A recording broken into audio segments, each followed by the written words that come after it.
Boa noite, irmãos. Graça e paz. Que bom podermos estar novamente juntos e juntos em torno do nosso Senhor.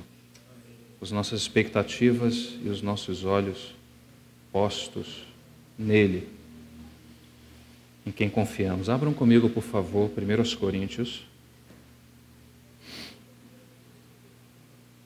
capítulo 3. 1 Coríntios, capítulo 3.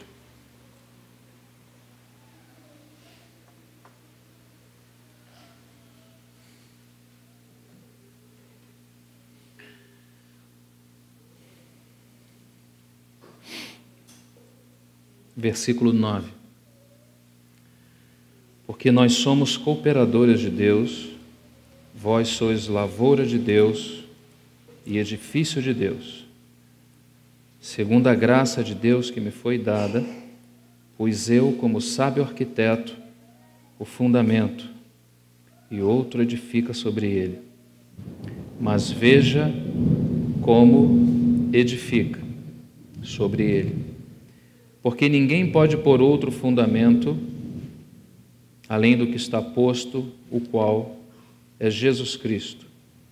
E se alguém sobre este fundamento formar um edifício de ouro, prata, pedras preciosas, madeira, feno e palha, a obra de cada um se manifestará. Na verdade, o dia a declarará, porque pelo fogo será descoberta e o fogo provará qual seja a obra de cada um. Vamos orar uma vez mais. Obrigado, Senhor, por estarmos na Sua presença essa noite. Juntos como igreja, Senhor, exaltamos o Teu nome. Confiamos a Ti todas as nossas expectativas.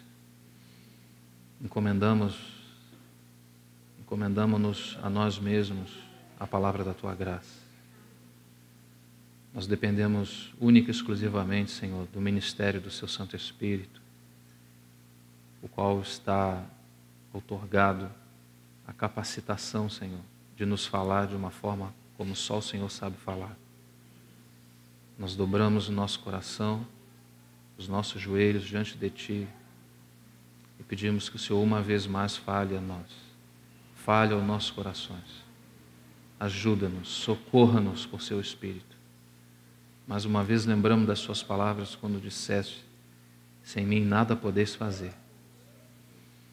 Realmente, Senhor, nada podemos sem Ti. Nós pedimos a Ti que o Senhor nos socorra nessa hora e nos ajude uma vez mais.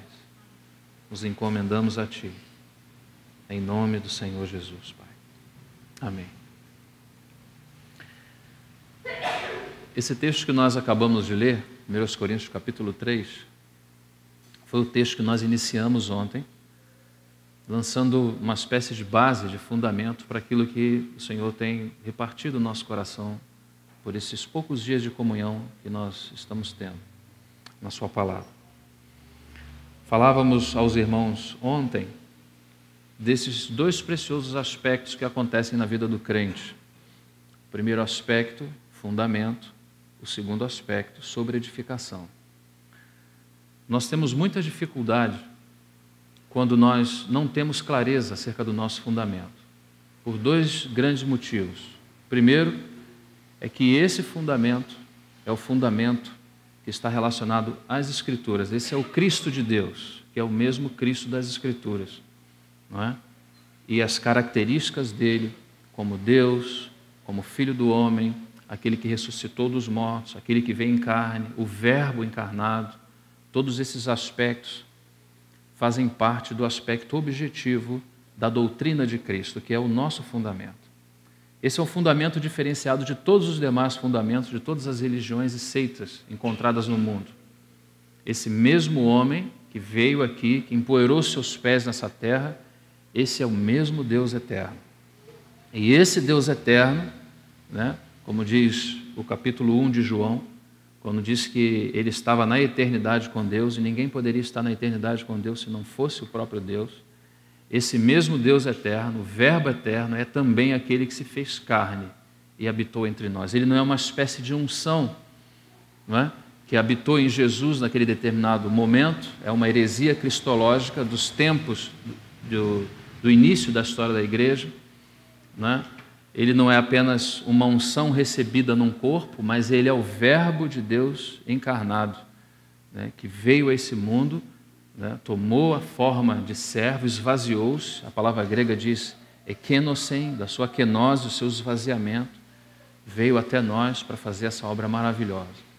Esse mesmo Deus encarnado, nosso Senhor Jesus Cristo, que é o nosso fundamento, ele também, numa segunda instância, no segundo momento, ele é apresentado a nós pelas Escrituras, pelos profetas, pelo Espírito Santo, como também a nossa sobreedificação. Falávamos também aos irmãos daquele texto quando Paulo fala para Timóteo que a boa vontade de Deus não é somente que os homens sejam salvos, ou seja, não é somente que eles tenham vida eterna, não é somente que eles se arrependam e tenham a vida, mas que cheguem à epignoses da verdade, que cheguem ao pleno conhecimento. Então nós vemos claramente que a obra de Deus está subdividida nessas duas partes, muito claramente. E nós, como filhos que já recebemos o bom fundamento, agora temos que ter em conta que precisamos agora dar continuidade ao processo de salvação, como lembrava nosso irmão agora há pouco, para o aspecto de santificação, não é? Falávamos daqueles dois aspectos que Deus tem na sua obra, dos três aspectos, dois estão relacionados a Ele, muito claramente, sem participação efetiva humana, mas um que é intermediário, nos chama de uma forma muito responsável. E esse é o passo que nós vamos dar essa noite. Se o Senhor assim nos permitir, vamos avançar um pouco mais para esse aspecto que tange as nossas responsabilidades junto a Deus, hoje e um pouco amanhã, se também o Senhor assim nos conduzir. Nós falávamos ontem que a maturidade, esse segundo aspecto que está relacionado à sobreedificação, todos que aqui já receberam a Cristo como suficiente Salvador já têm o fundamento, mas vamos nos lembrar, o Senhor disse que não é somente fundamento, é também sobreedificação. Esse texto que nós lemos, Paulo fala sobre isso. Ninguém pode pôr outro fundamento, o qual é Jesus Cristo. E outro edifica sobre ele, mas também veja como edifique, né? Porque essa edificação tem em vista a maturidade, tem em vista a santificação, tem em vista a salvação da alma. E para que isso ocorra, precisa ser utilizados materiais apropriados. E esses materiais são os materiais do fundamento. Esses materiais não são os materiais da natureza humana, não são os materiais da esperteza, não é? Humana, não são os materiais da intelectualidade, da filosofia humana. A igreja é um vaso desenhado com característica e desenho e natureza própria para receber somente aquilo que procede da natureza do Filho, para que ela possa ser sobreedificada de uma forma adequada sobre esse fundamento. Então nós falávamos que a maturidade ela tem em vista algo. Deus não quer somente nos amadurecer, Ele quer nos amadurecer tendo em vista, Ele tem um objetivo na maturidade. E nós mencionamos alguns deles. Em Efésios capítulo 1, nós vemos que o objetivo da maturidade é para louvor e glória da sua graça, né? Tem sempre o objetivo está relacionado a Cristo, que é a centralidade do propósito e do objetivo final de Deus. Deus sempre, irmãos, em tudo aquilo que Deus faz, Ele sempre objetiva ver o seu Filho. E não é diferente agora nesse organismo, não é? Então, vimos o aspecto da huiostesia, que a predestinação está ligado a esse aspecto maravilhoso de nos colocar na condição de filhos maduros. Para quê? Tem um fim em si mesmo? Não, absoluto. Não tem um fim em si mesmo. Sermos colocados na condição de filhos maduros é para o louvor, segue Paulo, é para o louvor da sua glória, da sua graça. Ou seja, é Ele que recebe a glória, é Ele que recebe o louvor. Quando nós abrimos Romanos capítulo 8, nós vemos que há um aspecto diferente, a mesma maturidade, a mesma santificação, a mesma salvação da alma, né? Que são palavras diferentes, mas que contêm a mesma natureza. Tudo isso está ligado em Romanos capítulo 8. Também existe ali a palavra predestinação, um destino anunciado, um pré-destino, um destino antes que fôssemos, Antes de havermos nascido, falávamos, né, que a eleição é em Cristo, e mesmo antes de havermos nascido, o Senhor já havia dado a nós essa eleição e esse destino antecipado. E em Romanos, como ele aparece? Ele aparece que a maturidade, por fim, se o destino é sermos maduros, no momento em que alcançamos a maturidade, ou que estamos na senda da maturidade, o que ocorre ali? É um texto maravilhoso, ele fala da primogenitura, ele fala que agora o filho não somente tem esse aspecto de unigênito, ele é o único gerado. Deus na eternidade, ao se conhecer, como ele possui toda a ciência, e ao olhar para si mesmo e ter consciência de si mesmo, ele gera de si uma imagem. E essa imagem é idêntica a ele mesmo, porque é uma imagem totalmente verdadeira, diferente da gente. Nós olhamos para nós e damos algumas ideias daquilo que somos, mas por causa do pecado, esse instrumento ele não pode ser um instrumento tão seguro. Mas quando Deus olha para si, ele gera de si uma imagem, e é uma imagem igual a si mesmo, semelhante a si mesmo. Esse é o seu filho, por isso tão bem o representa, porque é a imagem do Deus que habita na luz inacessível, a luz impenetrável. Deus que não se pode ver, pode ser descoberto na pessoa do seu filho, que é igual ao seu pai, em essência, em natureza, em subsistência, em hipóstase, etc. Isso é muito maravilhoso, porque ele agora não passa a ser apenas o unigênito, mas quando muitos filhos alcançam a maturidade do filho, o filho passa agora a ser também o primogênito, porque ele é o primeiro de uma raça imensa identificada com ele. Ele é o protótipo, não é? Se os demais foram aperfeiçoados nele. Ele é o primeiro, por isso ele é chamado agora o primogênito entre muitos irmãos. Vimos também em Gálatas, no capítulo 4, quando aponta que à medida que nós vamos amadurecendo, vamos tendo consciência da herança, vamos desfrutando melhor a herança. Quando somos meninos, somos carregados, levados pelas mãos por tutores e curadores. Mas à medida que vamos crescendo, vamos trocando as nossas roupas e vamos tendo consciência de quem somos, do que somos, para onde vamos, qual o nosso encargo, qual o objetivo, por que Deus te quer. Será se Ele planejou algo com você? Todas essas respostas, ou todas essas perguntas ficam sem respostas na imaturidade, mas à medida que vamos amadurecendo, vamos conhecendo. Também vimos o aspecto do casamento, não é? O noivo veio até nós, né, na figura que apresentamos aos irmãos, o noivo, para que possamos pegar o contexto e avançar um pouco mais essa noite. O noivo veio até nós e fez uma aliança maravilhosa conosco que já não pode mais ser quebrada. Não é verdade, irmãos? Essa aliança não pode ser mais quebrada. Há um desposo, há um noivado, não é um noivado do nosso contexto, é um noivado onde a diferença dele para o casamento é apenas um momento onde o noivo se aparta para, no momento seguinte, muito rápido, voltar enquanto a sua noiva se apronta. Então nós vimos lá em Cantares, daquela menina que ainda não tinha seios, não tinha mama, ela não tinha ainda maturidade. Mas um dia ela vai ser pedida em casamento. E o que será dela nesse dia em que for pedida em casamento? Porque a ideia ali é, estará ela preparada? Estará ela com vestes nupciais? Isso é maturidade, isso é santificação, isso é salvação da alma. Então é um assunto que nos toca. Por que estamos aqui? Por que já não partimos para o Senhor? Por que ainda temos que ficar por aqui? Porque há muitos desafios ainda a serem vencidos. Um deles somos nós mesmos. Nós somos um grande desafio para Deus e para nós mesmos. Deus nunca vai perder essa batalha, mas nós é que precisamos perder essa batalha para que Ele possa então prevalecer e fazer a sua vontade. Nós somos a pedra, irmãos. Falo a mim mesmo que estou falando. Nós somos a pedra que precisa ser removida para que Ele, o nosso substituto, possa ser estabelecido e o testemunho, por fim, possa ser visto. Amém? Que o Senhor nos ajude. Então, vamos avançar um pouco mais essa noite. Eu vou convidar os meus irmãos a irmos ao livro de Êxodo, lá, o segundo livro da Bíblia, do Pentateuco, Êxodo. Nós vamos ao capítulo 25 e vamos ver duas expressões que seguem relacionadas à edificação de Deus e aquilo que estamos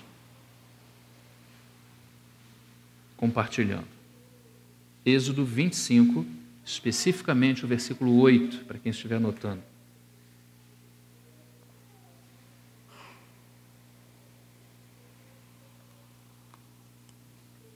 Repare bem essa expressão, porque nós vamos observá-la aqui e nós vamos observá-la também no final das Escrituras. Novamente, esse caminho nos é apresentado das 3 etapas da obra de Deus. Deus tem um desejo, nos mostra no início esse desejo. E no final ele mostra a obra pronta.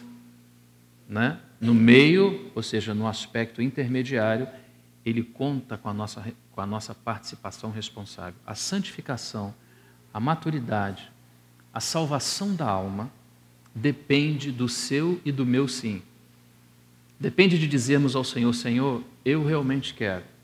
Eu quero que o Senhor conte comigo, assim como eu vou contar contigo. Não é?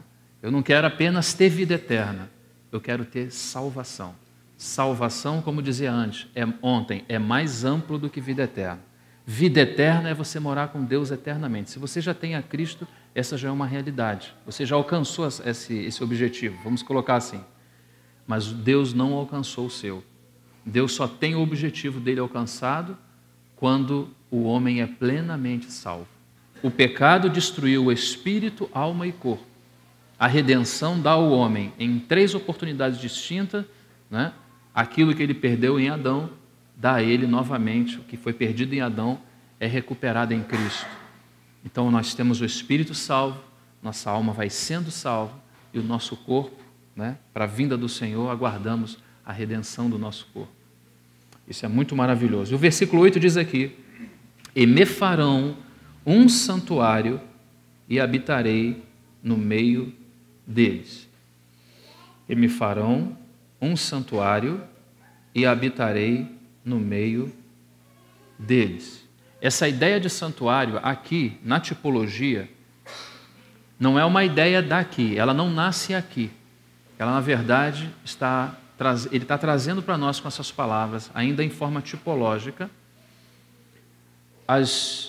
a vontade do coração de Deus ainda na eternidade. Porque essa relação aqui que ele está nos mostrando, do santuário, e me farão um santuário, preste bastante atenção nessas palavras, irmãos. Ele está nos convidando, não sei se você consegue perceber, a fazer com ele aquilo que ele deseja ter. Ele deseja ter um santuário. Nós vamos ver no capítulo 21 de Apocalipse, do versículo 1 ao 3, podemos ir para lá agora, direto, para fazermos o contato com esse texto aqui.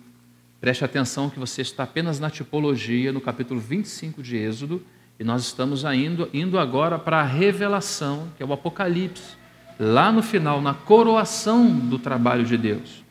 No Apocalipse, capítulo 21, diz assim, versículo 1, Apocalipse 21, versículo 1, diz assim: e vi um novo céu e uma nova terra, porque já o primeiro céu e a primeira terra passaram, e o mar já não existe. E eu, João, vi a santa cidade, a nova Jerusalém, que de Deus descia do céu, adereçada como uma esposa ataviada para o seu marido. Observe que ele relaciona a Nova Jerusalém com uma esposa ataviada, porque é a mesma coisa, não é? A Nova Jerusalém é o culminar da obra de Deus, é a consumação final, né? E essa noiva que foi preparada na história e no tempo, que foi programada antes dos tempos eternos e ainda na eternidade passada em Deus, né? Passa pelo tempo nesse processo de ornamento, de adereço, como fala o texto aqui, e chega no final pronta, aprontada, adornada. Esses somos nós, essa noiva é a igreja adornada, trabalhada, não num passo de mágica, não no estalar de dedos, né? Mas pessoas que responsavelmente tiveram os olhos abertos e responsavelmente atenderam a esse chamamento maravilhoso, não só para terem fundamento, mas também para serem sobreedificados, para serem não somente pessoas salvas, mas pessoas santas no seu comportamento, para que fossem pessoas comprometidas com a verdade e com a natureza divina, que é a representação daquele que saiu da terra, mas não deixou a terra sem testemunho. Porque se nos deixou aqui, é para que esse testemunho fosse dado em continuidade. O cabeça foi assunto aos céus, mas veio no Espírito e está em nós, seguindo o seu trabalho. Então observe uma coisa aqui, versículo 3. E ouvi uma grande voz do céu que dizia: eis aqui o tabernáculo de Deus com os homens, pois com eles habitará, e eles serão o seu povo, e o mesmo Deus estará com eles, e será o seu Deus. Nós temos a culminação, a coroação do trabalho de Deus, desde a sua vontade eterna até o seu momento final. Observe essas palavras, não deixe ela passar. Observe essas palavras. Versículo 3. E ouvi uma grande voz do céu que dizia: eis aqui o tabernáculo de Deus com os homens. Quando nós lemos Êxodo, né? Voltemos a Êxodo, por favor, porque nós vamos relacionar esses dois textos, porque um está na tipologia e o outro está na revelação. Não é? Está lá em Apocalipse. Então, voltando aqui a Êxodo capítulo 25, diz assim, capítulo 25, mesmo texto que estávamos lendo: e me farão um santuário,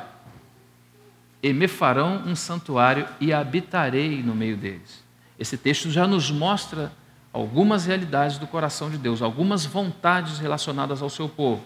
Primeira delas, Deus quer que façamos com Ele. Deus pode fazer tudo sozinho? O que é que você acha? Sim ou não? Com certeza pode. Não resta a menor dúvida. Ele pode fazer. Com essas palavras, será se Ele deseja fazer? Não, Ele não deseja fazer. Com quem Ele deseja fazer aquele tabernáculo que Ele colocou lá no Apocalipse, na coroação do seu trabalho? Deseja fazer conosco. Preste atenção no texto. Essa não é a minha interpretação, é o que o texto está falando de uma forma muito clara. Olha o que ele diz: e me farão um santuário, e habitarei no meio deles. Ou seja, o segundo aspecto da vontade de Deus também é revelado aqui. Ele deseja habitar com o seu povo. Essa é a segunda verdade. A primeira verdade, Ele quer que o seu povo, com Ele, respondendo responsavelmente na graça, faça com Ele, junto com Ele, esse tabernáculo. Coopere na edificação desse tabernáculo que está relacionado à salvação da nossa alma, à maturidade, não é? Tudo está relacionado. Esse tabernáculo, ele fala também daquilo que a Bíblia chama do mistério de Cristo, que é a incorporação de Cristo no corpo de Cristo, Cristo formado em nós. Nós precisamos cooperar para que Cristo seja formado. Cristo não pode ser formado sem a participação responsável do homem. O homem precisa desejar, o homem precisa querer, não é? Por isso ele fala que me farão. De que maneira nós vamos fazer? Nós vamos fazer uma casa como essa e vamos achar que Deus vai viver e vai morar aqui dentro? Não é essa casa que ele está falando. Esse santuário é o seu povo. Ele pede, então, no primeiro momento, a cooperação do seu povo. A segunda verdade, ele quer habitar entre os homens. Ele quer estar entre os homens. Como nós sabemos disso? Pelo texto que nós acabamos de ler em Apocalipse. O que fala o texto? Eis aí o tabernáculo de Deus entre os homens. O primeiro texto, esse texto que nós estamos lendo de Êxodo 25, né, diz: me farão e habitarei. Se fizer junto comigo, eu vou habitar entre vocês.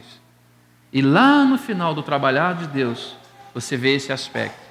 O tabernáculo foi colocado, ou seja, muitos irmãos e irmãs na história cooperaram, tiveram os olhos abertos para essa realidade, cooperaram com o Senhor, e agora ele já tem. Isso ele não vai ter, não. Ele já tem, né? Ele já tem.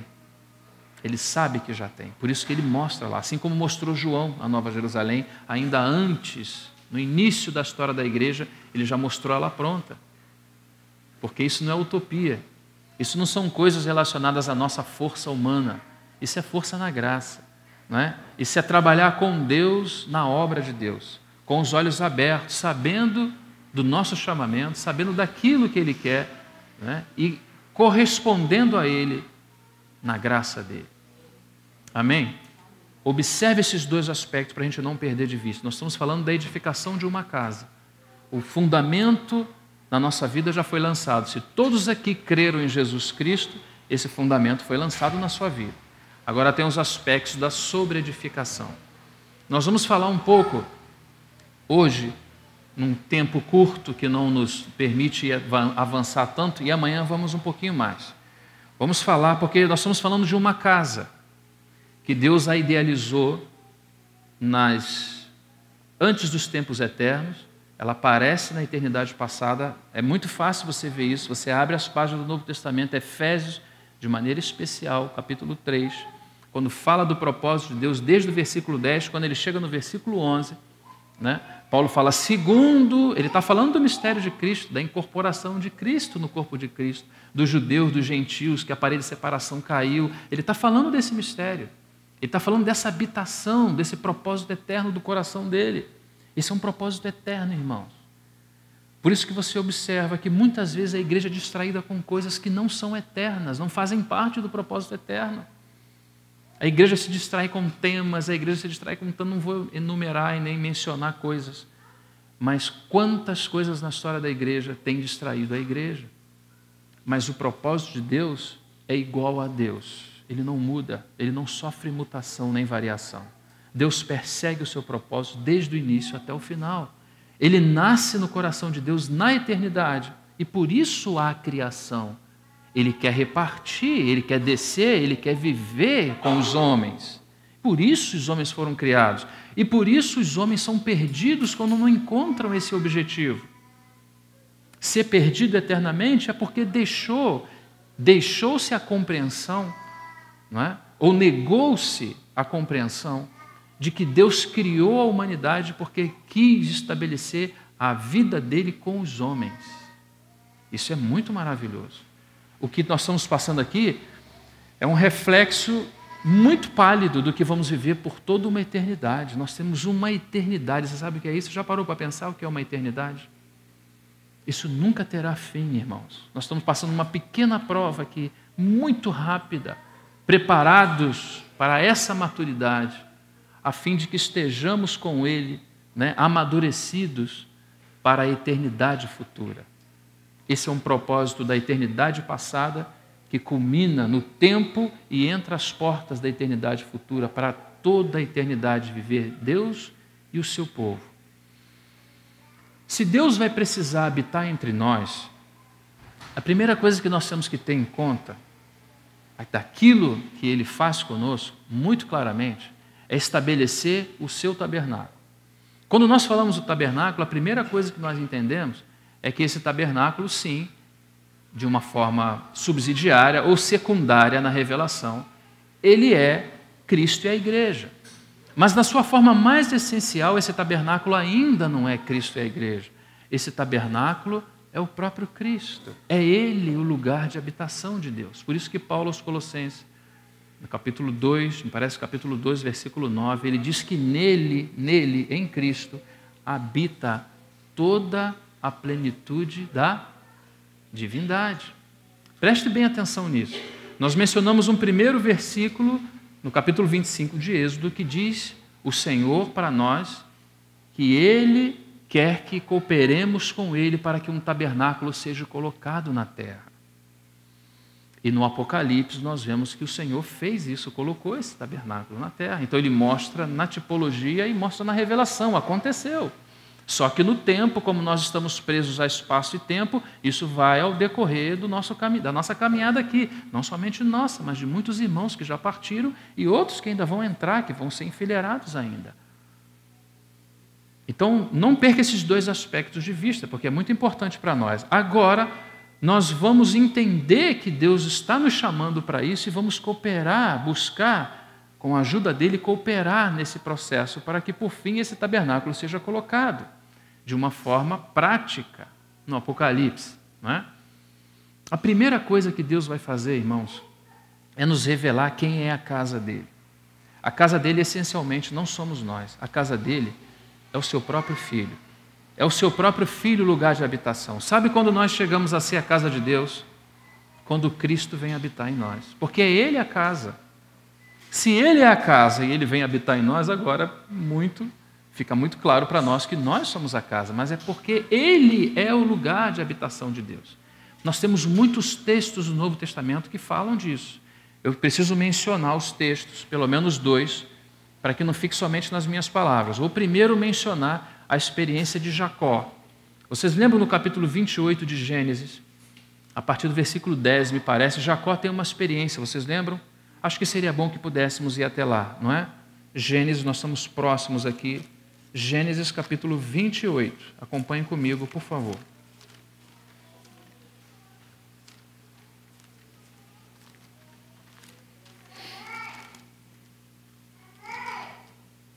Gênesis 28.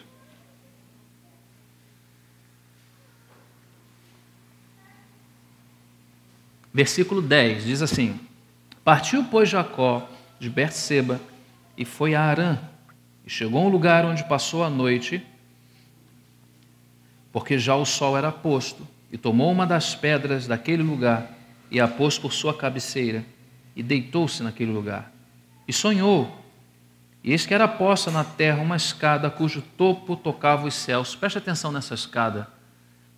Versículo 12: Sonhou, e eis que era posta na terra uma escada, cujo topo tocava nos céus. E eis que os anjos de Deus subiam e desciam por ela. E eis que o Senhor, Javé, estava em cima dela, e disse: Eu sou o Senhor, o Deus de Abraão, teu pai, e o Deus de Isaque. Esta terra em que estás deitado, te darei a ti e a tua semente. Vamos ficar somente com esse texto. O texto nos demonstra que existe uma escada. Jacó tem esse sonho. Essa escada ela está na terra, em Betel, e ela toca os céus. Parte desse sonho é que sobre a escada, no topo da escada, está Javé, traduzido aqui como Senhor. Deus está, é uma aparição cristofânica, porque Deus não pode ser visto por ninguém, porque habita numa luz inacessível e impenetrável. Ele não poderia ter visto o próprio Pai. Mas como aparecem várias figuras cristofânicas em todo o Antigo Testamento, como um daqueles homens que foram colocados na fornalha, vocês lembram? Foram colocados 3 homens e um 4º homem apareceu por lá, não é? E diz que diz que ele era semelhante ao Filho dos deuses. Existem várias aparições do Verbo eterno antes de ser encarnado no Antigo Testamento. E aqui é mais uma de suas aparições. Então ele está no topo daquela escada. Acredito que muito provavelmente, né, na revelação tenha sido aquela escada por onde ele desceu, né? Foi por aquelas escadas também, depois de fazer aquela obra maravilhosa por nós, nos colocou em seus ombros e subiu novamente conosco agora naquela escada e nos fez assentar com eles em regiões celestiais. Mas os anjos sobem e descem nessa escada. Está falando dessa relação dos céus com a terra. Isso é muito importante, irmãos. Porque aqui vai falar da casa de Deus, e a casa de Deus tem esse aspecto peculiar de lugar de relacionamento. Quando nós chegamos, agora vamos rapidamente a João, no capítulo 1, para que a gente possa entender um pouco mais sobre essa questão do Senhor Jesus ser a casa de Deus, capítulo 1 de João. Acompanhe comigo, por favor.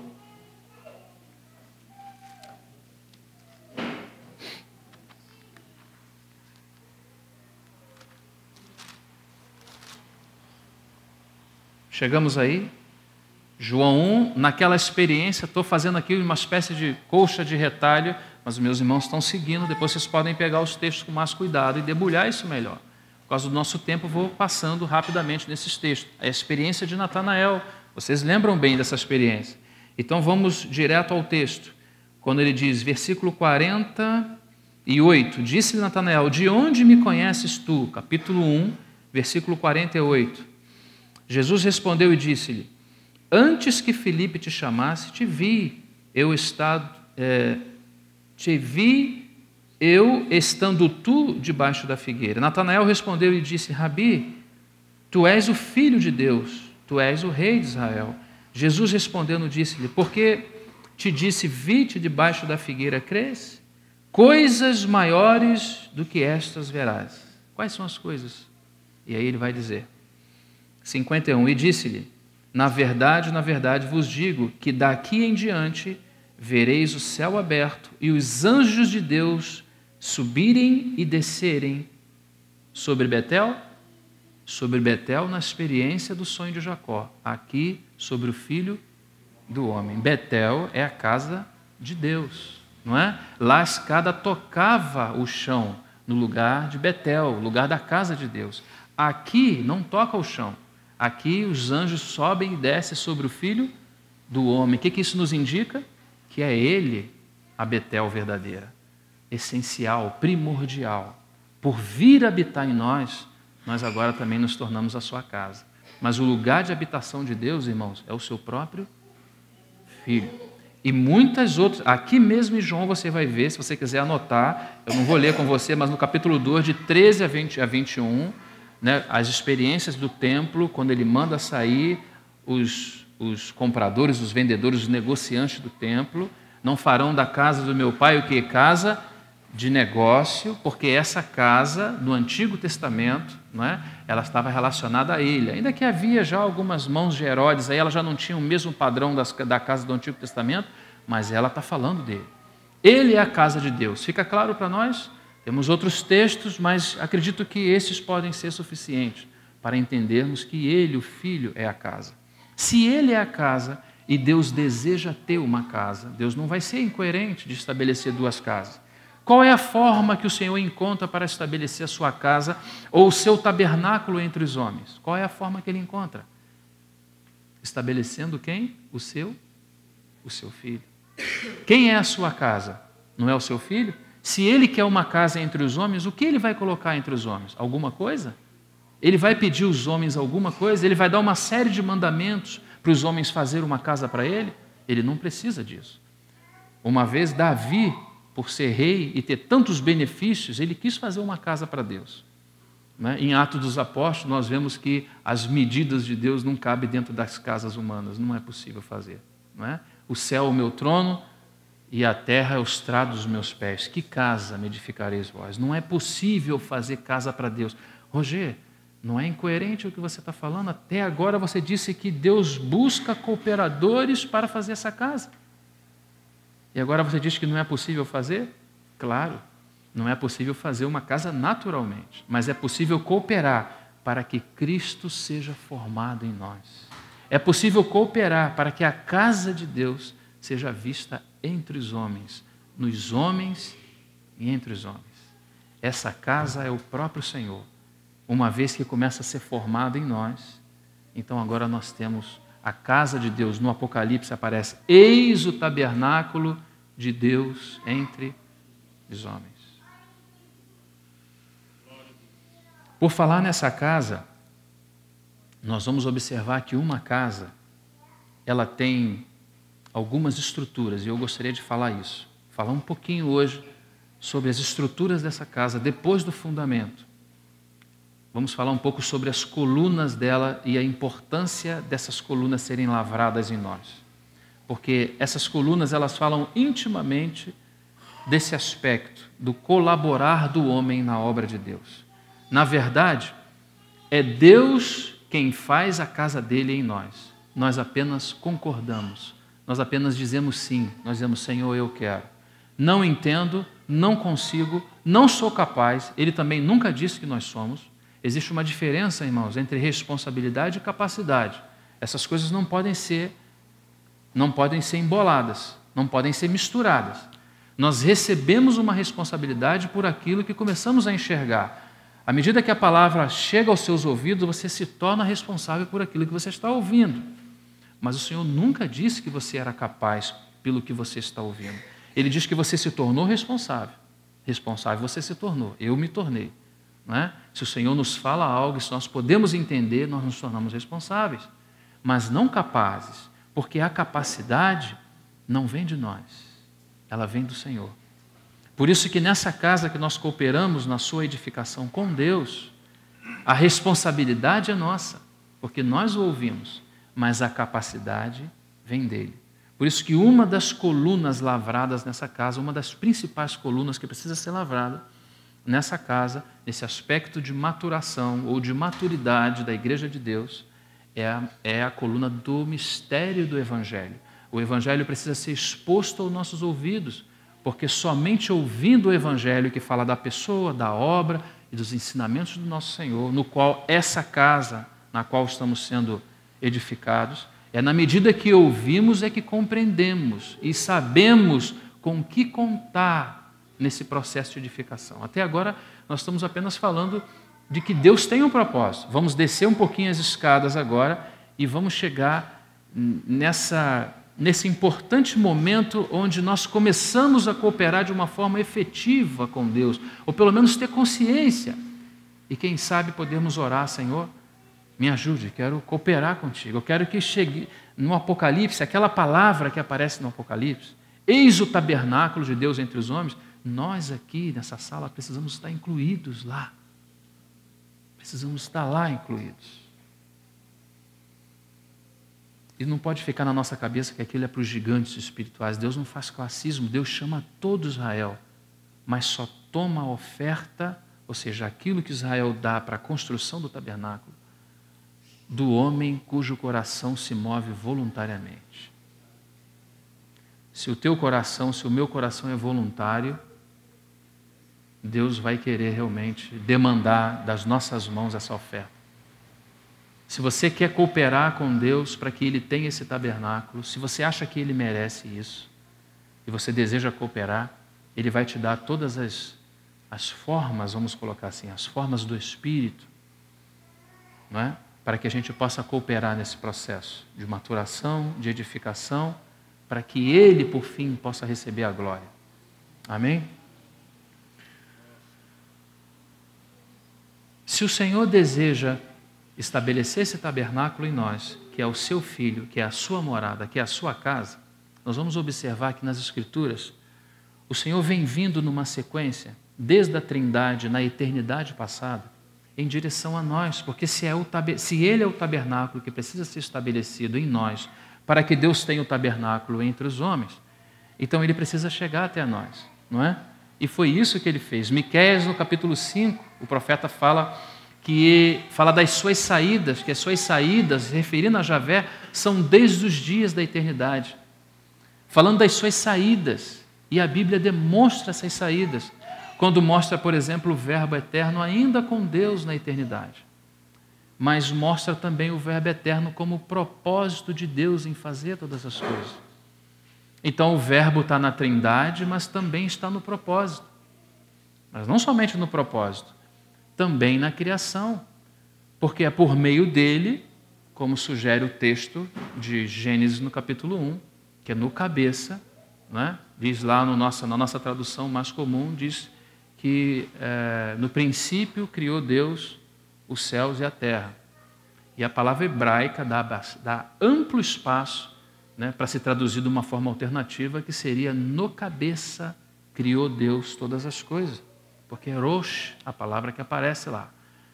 Mas se Deus cria no cabeça, então o seu Filho não está somente na Trindade e nem tão pouco no propósito eterno. Efésios capítulo 3, versículo 11. Segundo o eterno propósito que fez em Cristo. Então ele está no propósito também, não só na eternidade, na Trindade, como diz João capítulo 1.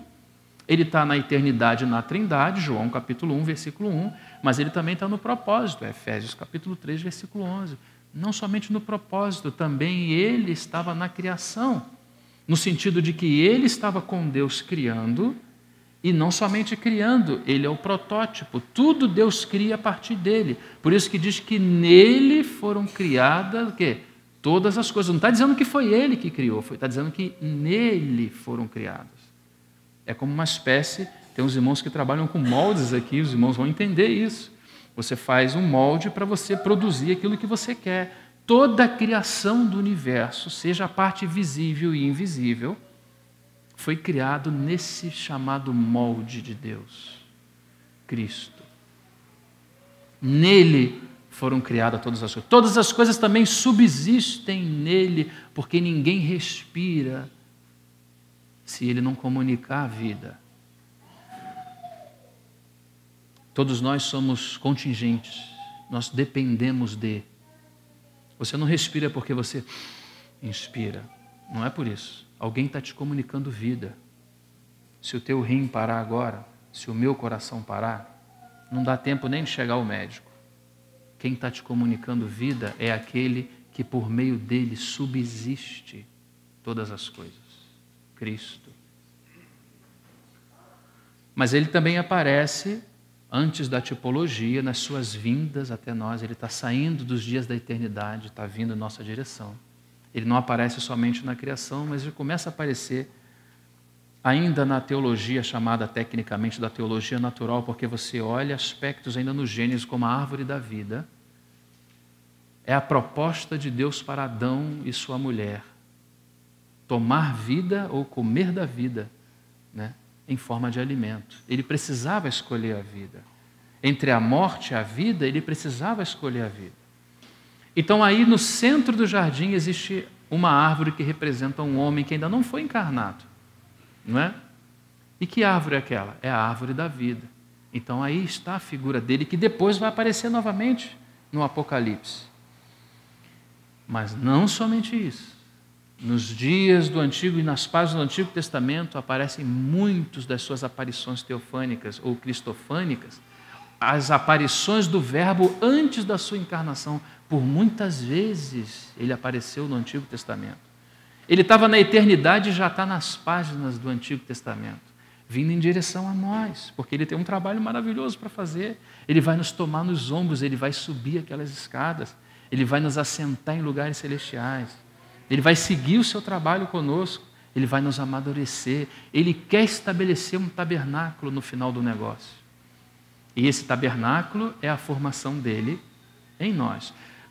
Nessa vinda que faz parte do seu primeiro advento, nessas suas saídas desde a eternidade, quando ele começa a chegar até nós, essas são as suas saídas no aspecto objetivo, a obra que somente ele pode fazer, ninguém mais pode fazer.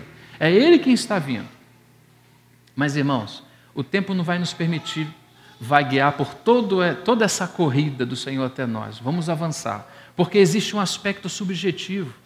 Quando esse tabernáculo vem na nossa direção, quando chega na sua quenose, no seu esvaziamento, antes ainda na boca e no espírito dos profetas, como diz Pedro, né? Anunciando os seus sofrimentos, diz que o Espírito de Cristo estava nos profetas, está ele chegando ainda cada vez mais perto. Depois fala ainda da sua quenose, o seu esvaziamento, quando ele desce, quando de fato ele desce, não é? O Verbo se faz carne e habita entre nós.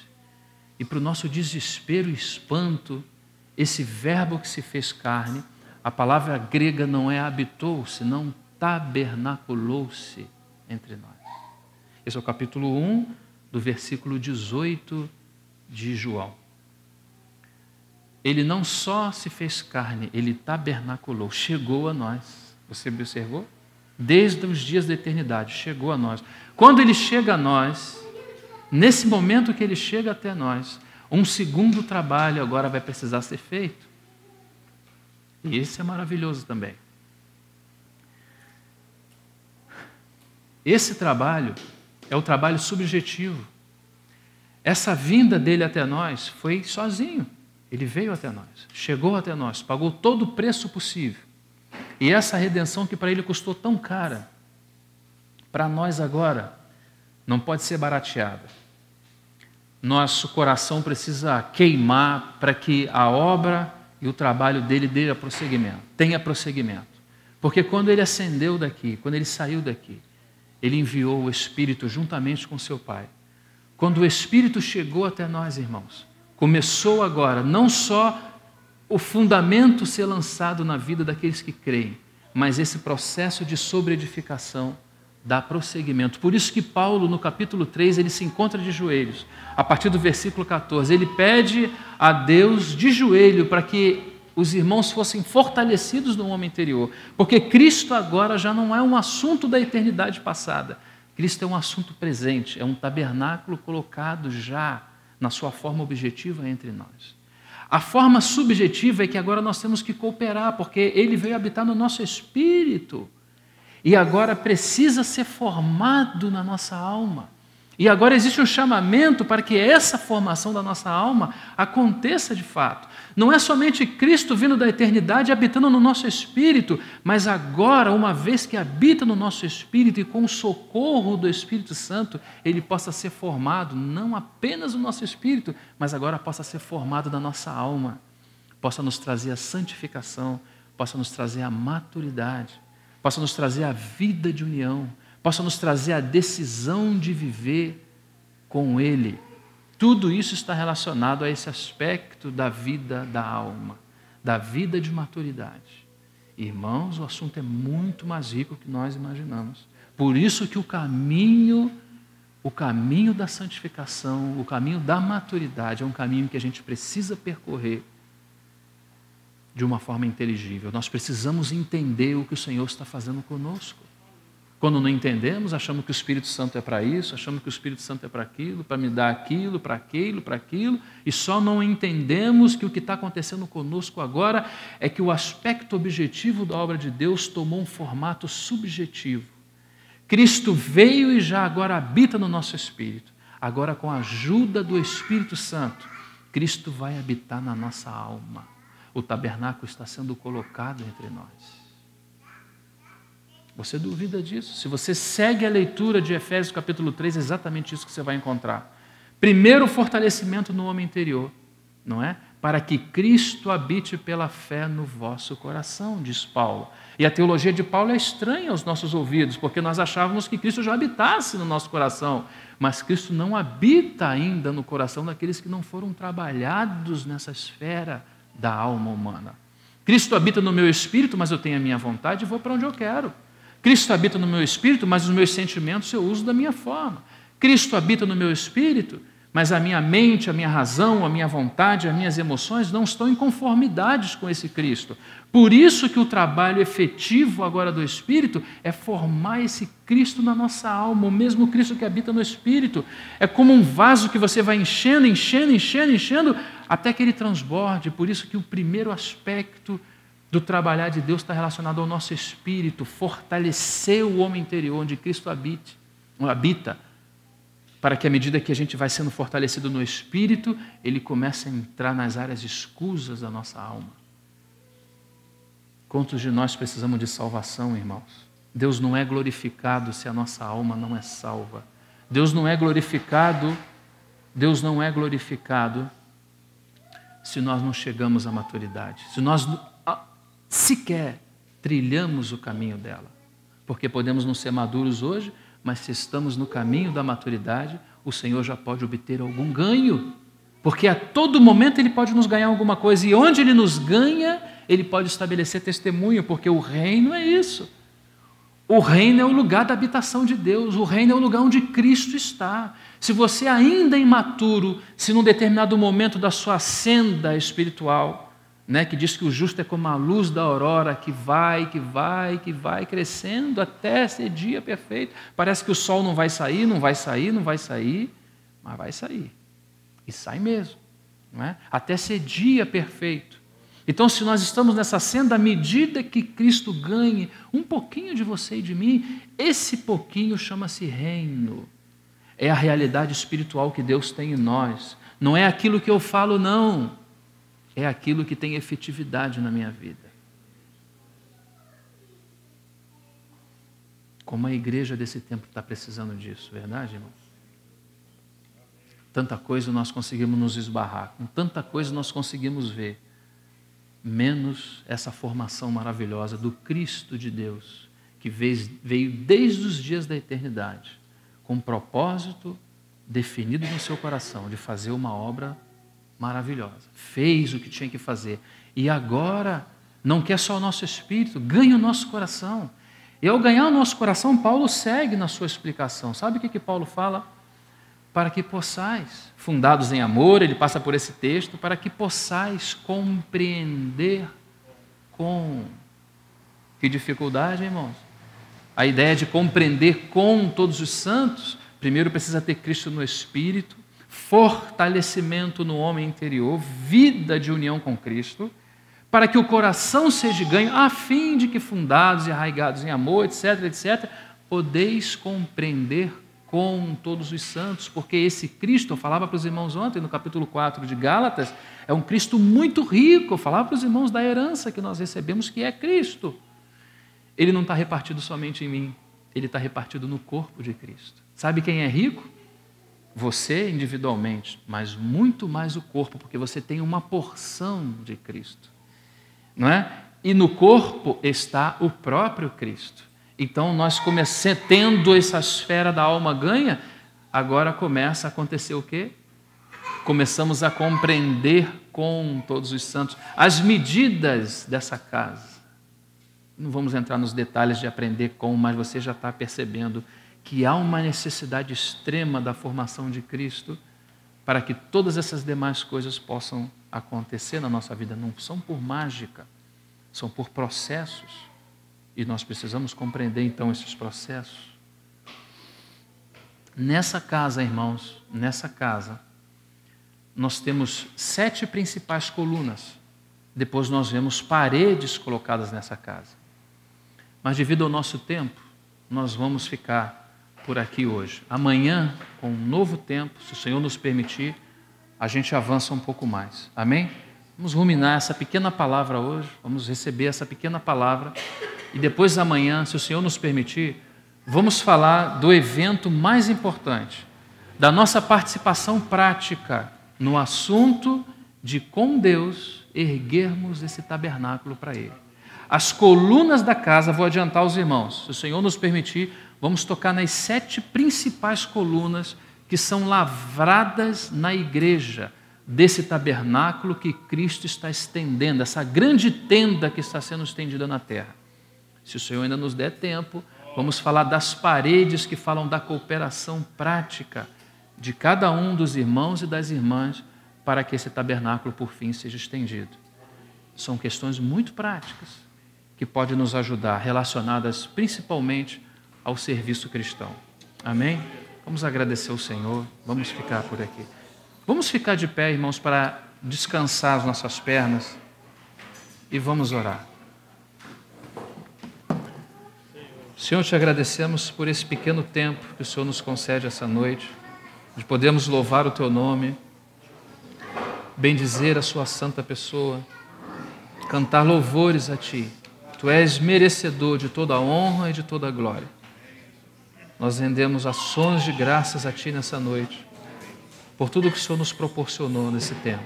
Pedimos que o Senhor avance com o seu propósito nas nossas vidas.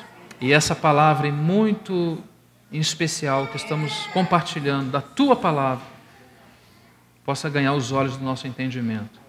Possamos compreender a Sua vontade e nos rendermos a Ti. Nós agradecemos por esse tempo. Em nome do Senhor Jesus.